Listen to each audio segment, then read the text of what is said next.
আপনার উপরে হামলা করছে কি?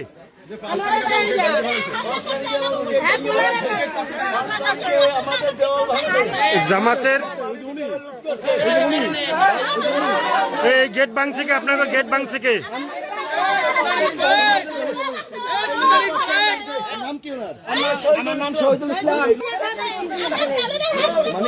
এরা কারা? জামাতের কারা এরা?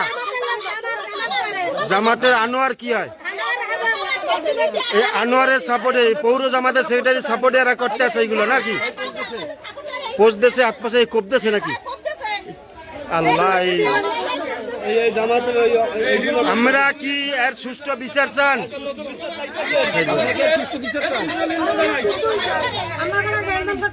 এই গেট ভাঙ্গে ফেলাইছে এরা না?